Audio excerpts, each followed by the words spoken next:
Wake up and I feel amazing. Wake up and I started blazing. She touching and pushing my patience. I'm balling and So trapping my creepy. laces. That voice, Wake if up they and I feel changed the amazing. voice, Wake up and I like feel you remember when amazing. people, when they first came out with that, people actually, clients like just shut the line like immediately. Oh, yeah. And half of it is that goddamn voice. Like that, you can't get a creepier voice. Yeah. Recording in progress.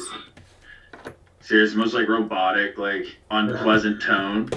Yeah. Super loud and everything like that. So Yeah. podcast number 2, and we had to skip a week because things obviously, take priority over this. It is a goal of mine to do every week, but there's just some weeks like last week where the timing of this and the things that were going on, it was just not a week to focus on the podcast. But we're gonna do it. We're gonna keep going. Heck yeah. Based off the feedback we got, we have to. Yeah, the feedback was awesome. I love that. Anyone who's listening who gave us feedback, that was awesome. I really appreciate the feedback. I was surprised just because I didn't know what I didn't really anticipate any type of feedback, but to know that anybody, which we got a couple reviews from awesome people, it's just neat that they liked it. Like it's just it was interesting. So for me, it's that personal goal. Hopefully we can help some people along the way, but get me used to public speaking. There's always that. There's always all that kind of stuff. So, we structured it a little bit last time into starting off with, wins and losses. So what do you guys want to do as far as that goes? You guys want to roll with that? Sure. Victories. I feel like I'm the host, but I don't want to be the host. But you 100% are. You just have the voice for it. It just works. I don't like being the host. I don't like being I like being up front and behind the scenes. Up front, but that doesn't even work. Dan, what did you say? This is getting over that part of speaking and stuff. It could be. Healthy. So I mean, you do it every day anyway, so. So yeah, I think I definitely do. I have a thought process. Let's get it. The thought process is, before we go into this again, we did our first one last week. We weren't really sure how it was going to go, but we got a lot of feedback. And I think it'd be super beneficial to the people who are going to listen to this that aren't in what we do, have an idea of what we do. So, yeah. You have the most experience with this, and you've been in the business long enough. So, if you were to describe to people what we do, especially like our team, what would you say?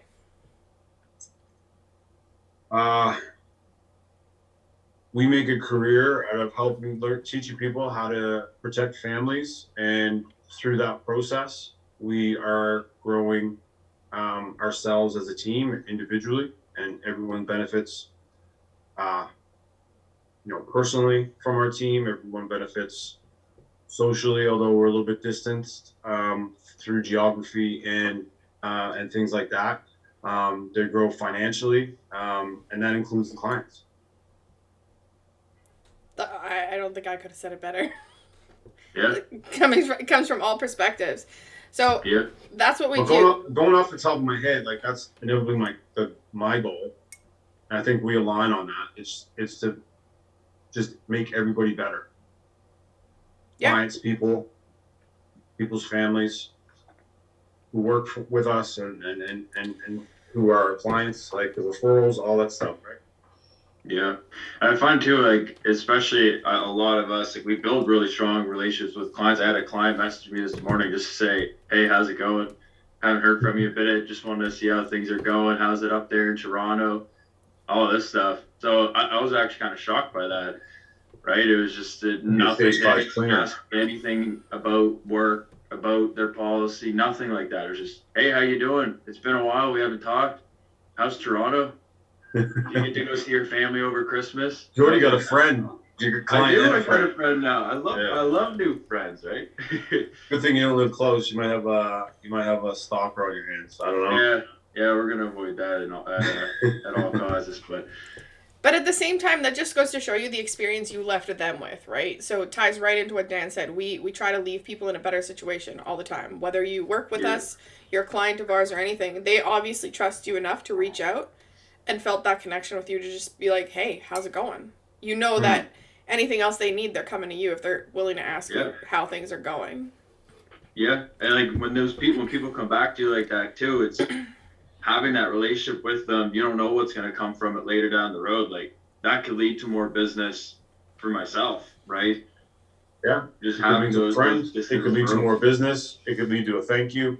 Yeah, A lot of the stuff is changing what people think of the business. So for what Ashley said, like there's a very negative connotation associated with life insurance when when the reality of it kicks in and people actually understand what it is that we do. And then don't get me wrong, there's all kinds of greasy salespeople and all that kind of stuff. So it all exists, same as exists. There's greasy doctors and there's greasy lawyers and all that kind of stuff, right? But focusing on it from that perspective, I think a lot of people don't understand that when somebody dies, the full circle of that. And if there's not an infusion of cash or some type of protection, that it isn't going to be as easy as it could be, right? The life of the people that are surviving is going to be harder than it could have been with a simply, $60, $100 a month payment on average, right? Obviously, it's situational. But when someone says life insurance, immediately it's like, oh shit, no, I don't need that. I'm covered for everything. But people aren't. Like, yeah, and so for some of the people that are in the business that are going to listen to this, it's not about sitting down. And I mean, sit down with somebody from OGC, you're not going to be sold, but like sit down and have a conversation, like have an open mind and sit down because you don't do this for a living, right? You're missing things that we see on a daily basis. You're missing things that I've seen since 2006. And those things, if you miss them and the worst case scenario happens, it's not just going to affect you like a $60 a month payment will affect you. It's going to affect generationally, right? And so there's not a person that has passed away or a family that experienced somebody passing away without insurance that wouldn't take a time machine and go back and get it. And then there isn't a person or a family that experienced the benefit of life insurance that wouldn't also go out and get it, right? And so there's a disconnect in there just from the word, right? And the immediate wall that goes up versus the actual role that it plays. And a team like us, group of people like us, we're gonna sit down. If they don't need something, that's fine. yeah. Right? It's all about changing the way we're perceived. We're not the bad guys. We're here to actually help. Yeah, I think honestly, because my whole perspective of life insurance, at first, I'm not going to mention like what company, but I was like introduced to a few different ones before in the past. And I think a lot of it is most people have been introduced to try and be recruited into like certain businesses that's how the business model is structured. You got to get recruit, you got to bring your friends in, whatever, your family. And that's how I was introduced to it. And I was like, I don't want this. Like, I don't want to be a part of this. It wasn't what I wanted. I didn't like the experience that I went through. So it turned me off from the industry. But then when it was reframed to me, like the way that our business model is structured, it's more of like you're actually going to help people and you're not nagging people to do it. People are actually interested in product. And then we sit down with them and show them what it is and go over their life situation, right? And I find in coming into the business that way, if we were to sit down with someone, it gives them that complete different situation. It really does change people's perspective on life insurance, on health benefits overall, right? Because before like I sat down with people, I went over it when I was younger. I was like around 20, 19, 20. I didn't care. I didn't care about anything at that time, just having fun, right? So it now, with a different business model, it's not about the business model, it's about the product. It's not about recruiting people, it's about the product. And that's what I think changes perspective, because people always pitch an opportunity with it. So then they think they're just trying to get recruited into something. It's not about the benefit itself, the policy itself, the coverage that actually protects their family. It's not the number one focus. I think that's what makes the way we do things in our process a lot, my opinion, it's a lot more beneficial. I guess is the way I'm trying to say it, because that's what we're actually there for. Yeah, and that's part of the people that are recruiting, right? Yeah. Like the people that are recruiting are salespeople themselves. And so when a salesperson goes in and recruits, then all you're going to get is sales vibes from it, and then it's a whole. But the way it's approached, like even selling your family and friends, like even calling it selling your family and friends, and then that's what it is, right? Or isn't it protecting your family and friends as long as your motivation's in the right place? Mm-hmm. Right? Like, wouldn't you want to be the one? And this is not. I'm not making this up, but if one of your family and friends were sick and you had something that could help, right? Wouldn't you be the first one online to do that? Yep. So in our world, there's a whole bunch of salespeople, but that's not something that should be the case where it makes you not look into life insurance. It should be, you should find the right person that's going to do the job that you want them to do, right? And so, for the people that aren't in the business, and I've been in a couple companies, so I understand it, but it's not the business, it's not the company, it's the person that you dealt with, right? And if that's your first experience or a number of experiences, that's the one that you have. Like, you only have the experiences you have, right? But I don't charge people to sit down with them. And so for anyone that's listening to this, I would really invite somebody to sit down that has maybe a hang up on insurance or thinks that they're fully covered. Because worst case scenario, I'm going to give you a second opinion. I'll tell you, you're right. You are covered correctly. I haven't sat down with too many people that were covered correctly. Yeah. Right. And so, that meeting with all it costs is time could save a lot of things later on. And also it's peace of mind. Like, once you take care of this stuff, if you do it properly, it's like so many things in life. Once you do it properly, it's taken care of. The only time you need to change it is when the thing changes, like your life changes, right? So for people that are married and have families and stuff like that, it takes 1 hour and 45 minutes maximum. Paperwork, said and done, out the door, all the questions, everything. And then you just put it to the side and it's said and done. You never have to look at it ever again, right? But people won't take that time because they think it's like some crazy stuff like that. And most of that hour and 45 minutes is me explaining to you in your terms so you understand it, why you need what you need, the areas that you need to be protected, and how the actual plan works. That's most of that time, and any questions resulting from that, right? So I have two close friends that their fathers died early. So I grew up with them. And both of them were in a way better spot because their fathers had life insurance. Right? So over the course of the years, and this is before I was in the business, over the course of years, you start looking, you get closer and, conversations come up. And like these people that think $150,000 worth of coverage through work is going to take a young family until they're 20, 21, 22 years old, they're just being oblivious to the math on that. Like, it's just crazy. So, just taking the time to find the right person and actually open your mind so it can get your plan and done. Get it done. It's one and done. You don't have to do. It's not a complicated process, right? Yeah. Nope. Just take the time. Small sacrifice of time for a lifetime. It's of all benefit. virtual now too. Like, it's not even. You don't Show have to up go in to your office. pajamas. Yeah, like it's crazy, right? So, but speaking to that, it kind of helps too a little bit with understanding some of the challenges and victories we deal with on a regular basis, whether they're personal or professional. So once you kind of know what we do, then it's easier to understand those same challenges and victories. Yeah. Yeah, it's the perspective that we come at it with, right? Like, whenever that certain perspective that they have, like, technically speaking, in that, like, oh, you're gonna try to sell me something. That's every fucking store. That's every interaction, everything. Like, you don't go to the gas station like, oh fuck, they're gonna try to sell me gas. You know what I mean? Like, that's You what need it's it. there for, right?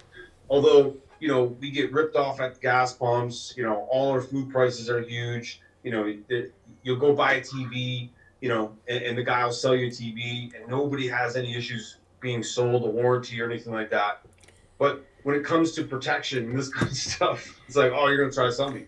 Well, if you need it, yeah, I guess I am. But, like, it's not my fault that you need it. I'm trying to get you out of that situation, right? They sold But me on that whole $50 a month for my iPad warranty or insurance. So, Yeah. I mean, I'll pay that. May as well pay the rest of Yeah. it too. My Yeah. iPad's protected. I better make sure my family's at least protected.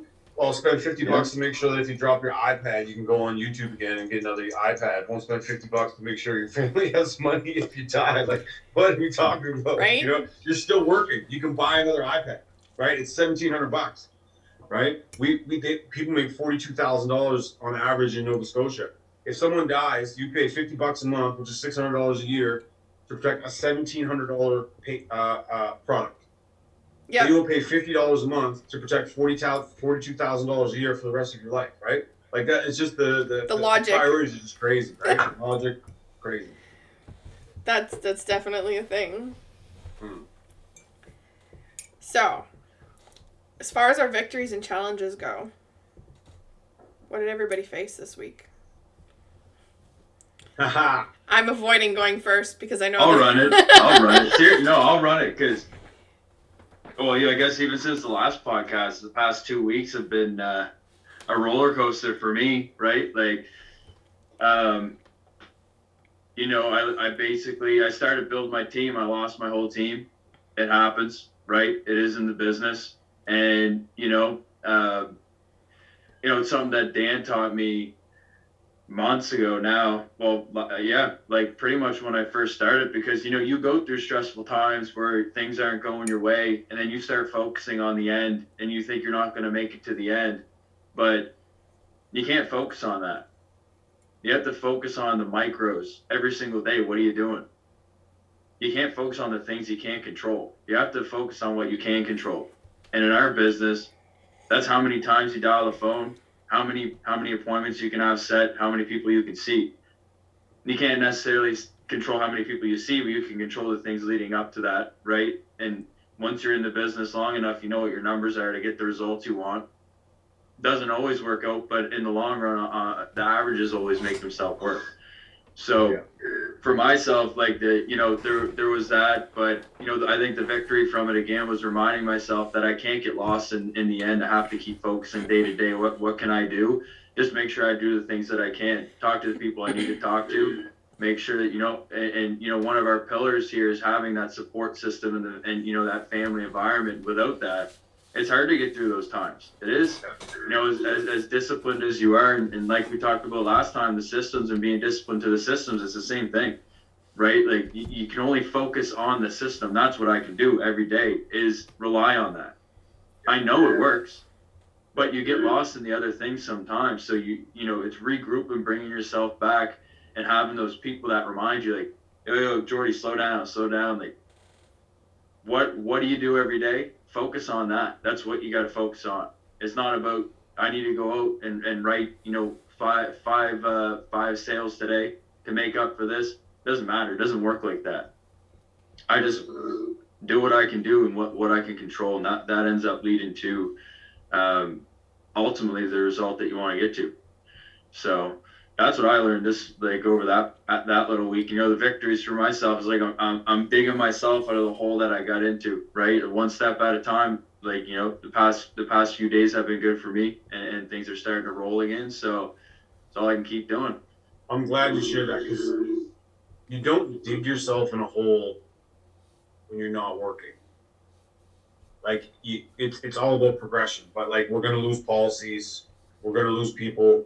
Right, that happened, and framing it in your head like that's a hole that's being dug versus a part of the experience that we're going to have is a bad way to frame it. Right, clients cancel, people leave. There's nothing you can do about that. The thing that you guys are really good is the discipline to keep doing the things, all of the things, whether it be on a workout thing or on a meal prep thing or on getting together every morning and doing your pregame stuff. It's those habits that keep the things that you 100% control on the track, right? And that's as long as you're on the track, as long as you're making your calls from a work perspective and going to see your clients, the good and bad is just a storm that comes along the way. It's not a hole that's dug for you. It's part of doing the thing, right?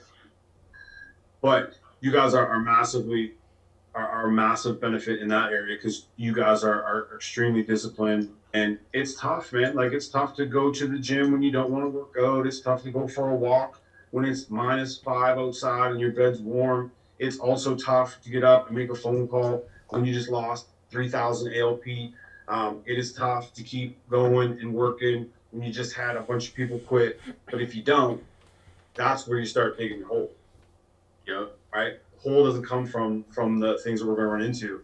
It starts to come when we sacrifice our discipline and we don't keep going to try to change it out, right? The last 2 weeks was tough for a bunch of reasons, but it's a lot of failure that you got to learn from, and failure is in a negative context. It's, you know, when you fail, if you learn from it, you go from there. The reality of a lot of this stuff is it comes back to me, and that's one of the things I've been focused on over the past 2 weeks. Last Friday was tough. It was a tough hit, but could I have done things differently to prevent that from happening? Yeah. Could I have done things differently to affect the production over the past couple of weeks? Yeah, definitely. Do I think if I was involved more in the areas that we took our bombs on, do I think that I could have affected them? 100%. Do I think I could prevent them happening? Absolutely. And so I took a passive role in an area that I shouldn't have. Obviously with good intentions, but the result comes out as failure, right? And so that's a big piece of learning over the 2 weeks. Like, it can't be, I'm trying to obviously phrase this in a generic way so it's not, you know, too specific, but my job at the end of the day is to help people until they're ready, make sure they're ready, and then to let them go do the thing, right? I have to be the one to step in and see that things are going in the right direction, and if they're not, I have to be the one to do it. That's just the role it is, right?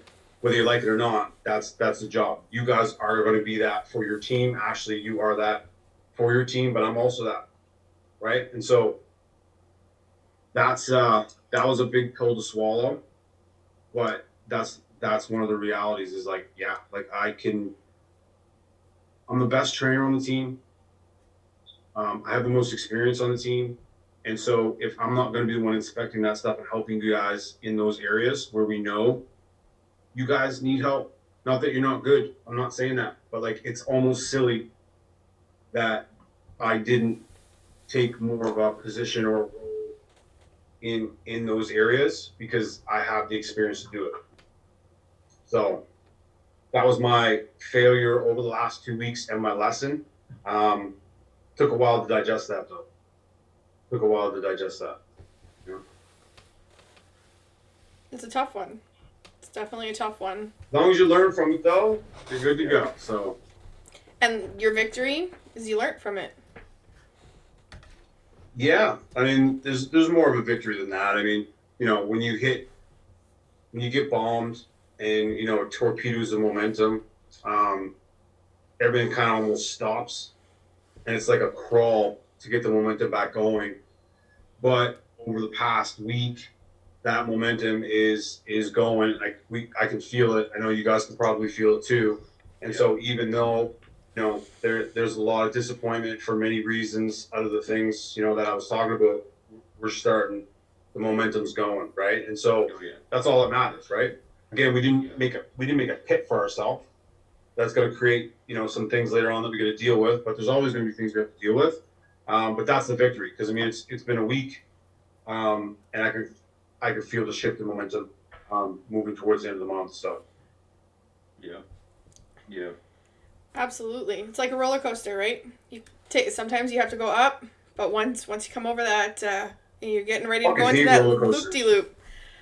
fucking hate roller coasters. It always makes my balls feel weird.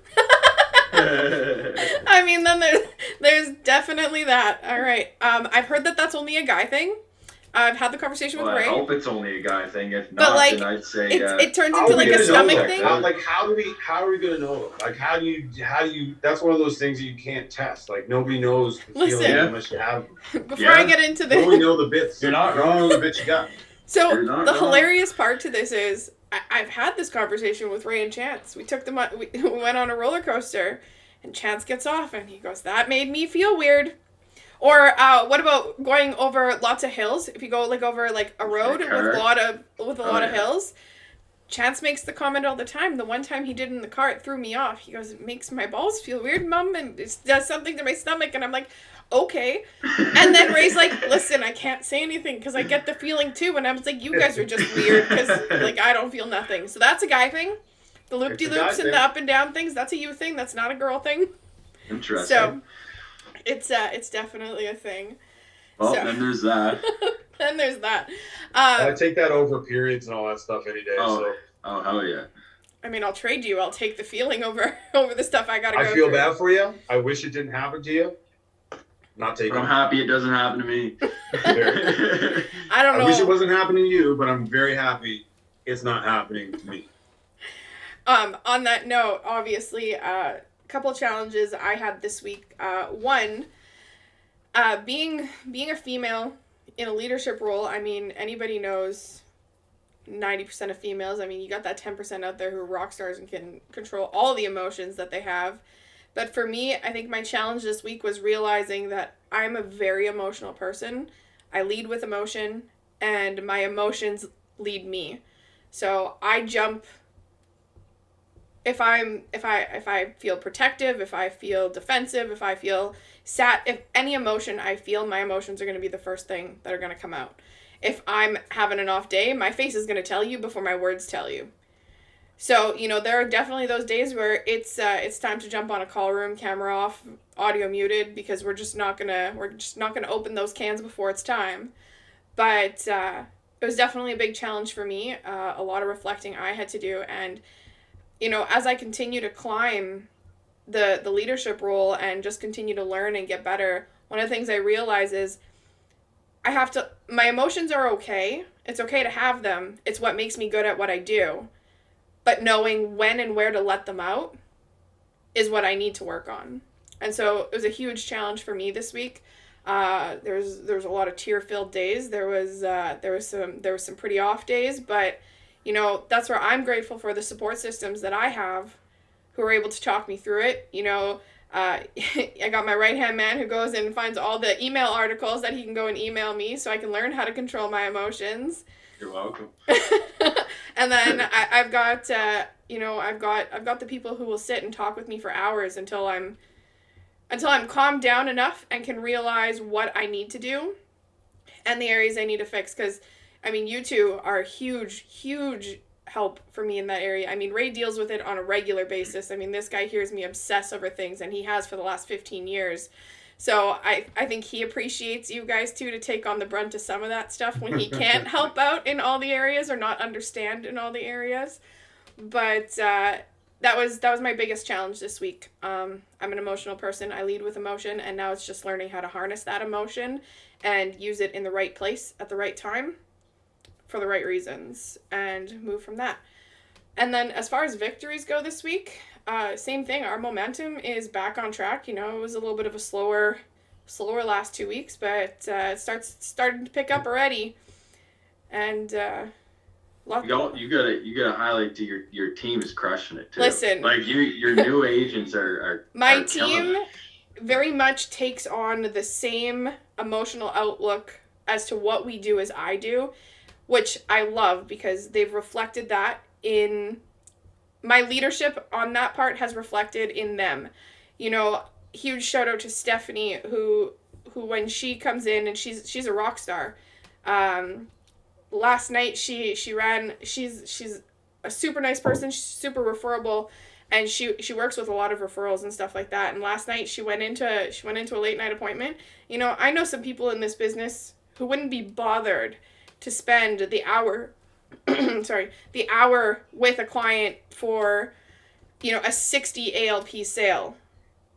But Stephanie walked this individual through absolutely everything that they needed and made sure that whatever worked for them, which is what's important, and what they needed at the moment they were in, she made sure that they were protected, and she spent the time with them. And it didn't matter what she was getting out of it. She was looking at protecting the client. And then... Well, I mean, like, at the end of the day, if we're counting the ALP in order to judge the merit of whether we're going to do it or not, we're going to lose more ALP than we're going to gain. Right. Independent of the fact too. There's so many victories she got out of that. One, she was able to protect a client. She made sure that whatever was going to happen to them, they had something in place. Two, she reflected on, she changed the reflection, she didn't push them into something more than what they needed. She gave them exactly what they needed, and she went based off of their need and what we teach, right? Doesn't matter the size, it doesn't matter. It's about protecting the family. So what's ALP stand for in our business? Another life protected. That's exactly what she did. It doesn't matter the number behind it, and that's what she did. So that was fantastic. And I mean, shout out to the rest of my team. They've all been killing it this week. And just pushing hard and pushing past limits. So many new people learning so many new things. Juanita is out there. She, she's hitting her first things on her own, and Danny and no showing me for appointments. No showing Dan, but hey, listen, she no showed you for the right reason. That's what I said. What I sent you. That's the only reason that's the only acceptable reason to no show me. So that's it, right? So it's just... We'll take that all day. Exactly. So definitely some victories there. It was definitely more of a challenging week than anything, but a lot of good came out of it. So that was good.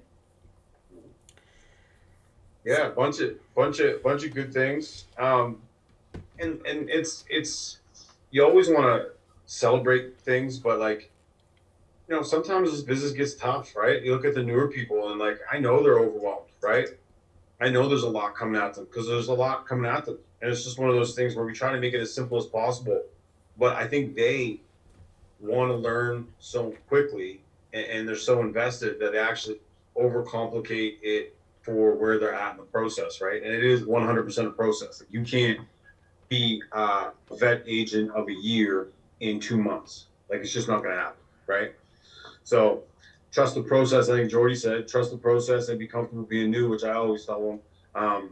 But, as far like Stephanie, Juanita, Danny, all closing deals, is great for the families, but also great for them. Builds their confidence and all that kind of stuff.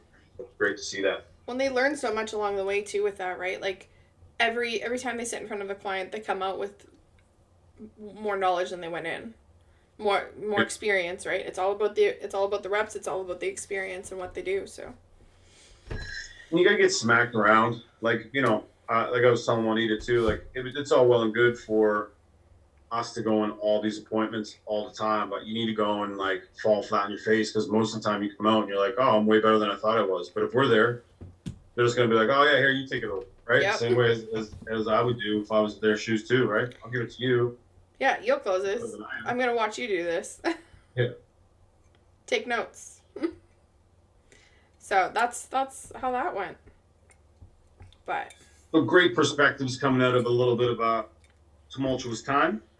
It's funny too, like everybody has it. Like you can see, you can't sit down with anybody who's been in this business for a year and a half, and they have had great times, and then they've gotten kicked in the face a bunch. And it's just, one of the things, I forget who said it, it's certainly not me, but one of the things is just the people that last, right? Like the difference between the people that end up with the Scott renewals and the Rob renewals and the MRM renewals are the people that just stick around, right? Obviously you got to do more than just stick around, and I think everybody knows that, but it is that, like, when you get kicked, if you're running away, I mean, obviously you're not going to be able to rebound and get the most out of anything, including this opportunity, right? Yep. Yeah. Definitely a thing. So then there's that. So, have I got a then there's that for you? Always ending off with the then there's that part of the podcast. A man abducted by aliens 50 years ago claims he warned the world about COVID and World War III. So if he was abducted 50 years ago, he was 8 years old when he was abducted because the man's 58. I call bullshit right away. Listen. I call bullshit right away. Like if he's abducted 50 years ago and then the aliens come get him, which involves like really fast traveling and stuff like that. He claims that how these is it exactly aliens, 50 of our years? They had lobster-like claws. They probed him and showed him visions of the future where he foresaw a plague and World War III. He was a fisherman. Did he live on his boat? Because if he lived on his boat and he's a fisherman, he's just bored. There's no way he got abducted. Like, why would they abduct a guy who lives on his boat? Well, I don't know. He was fishing. Like, no, why would he they was abduct a president or something like that? He was fishing on the banks of a river in Pascagoula, Mississippi, with his friend Charlie. When they claimed, where'd Charlie go? I don't know. They Where the fuck's claimed that a Charlie UFO landed nearby. That's when he was shown terrible events from humanity's past, present, and future during his close encounter back in '73. Let's rephrase this. He was 19 at the time. What was he on? All the things. Everything. Took all the things. Yeah. And so my two questions right away out of that are, where does he live? Because that's an integral piece of information to figure out this whole thing. Mississippi. And where the fuck is Charlie? And where's Charlie? Right? You see your buddy get taken by aliens like lobsters, and you just what? Go back to fishing? Come on, Charlie. I don't know. I don't know, but that's what he's got. Don't know if it's a nuclear war or not, but it puts nation against nation. There will not be a nation on Earth that is not touched by this war. It's a pretty bold statement. So, yeah. But that's what I got for then there's that. How about that? Then there's that. So, his name is Calvin. The whole alien thing is crazy though. Like, understanding how big our universe is. Like, there's universes versus universes, which we don't have the mental capacity to understand how big that is. It's just too big of a thing. But that just opens up so many possibilities. Like, my brain can't even think of a smart enough question to ask in that realm. You need like Neil deGrasse Tyson here to like download some of this information so we can at least ask a question that's just not absolutely stupid. So Jordan. Then there's that. What did Jordy got? Oh, it's not quite as entertaining, but no competition. Listen, you guys probably didn't know this, because I didn't, and I come from a fishing family. Lobsters pee out of their face. What? Yeah. So lobsters pee out of their face to turn each other on, essentially. This is their mating call. So what happens is the female sits outside of the male's den, just starts fucking pissing everywhere out of her face to get him to come out and lay it down. I'm done. Well, some people like that. Isn't that like referred to as a golden shower or something like that? You call it whatever you want, but lobsters love doing that shit. Well, lobsters are freaks. It's definitely not a category on Pornhub.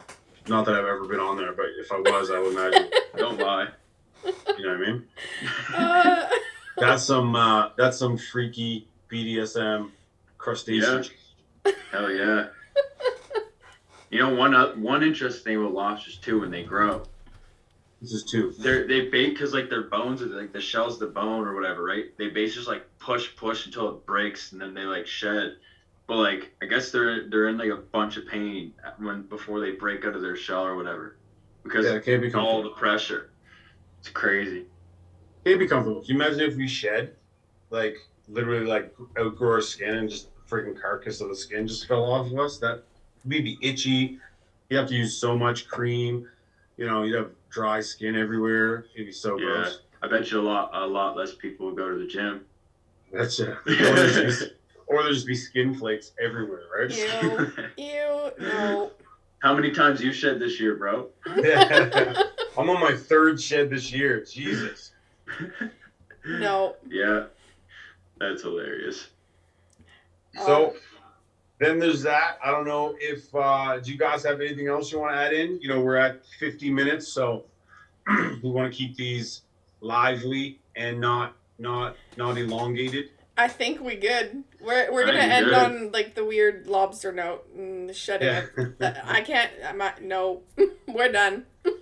Yeah, All so right. no judgment here. If you like peanut in your face or on your face, that's completely fine. Not really for me, but hey, no judgment here.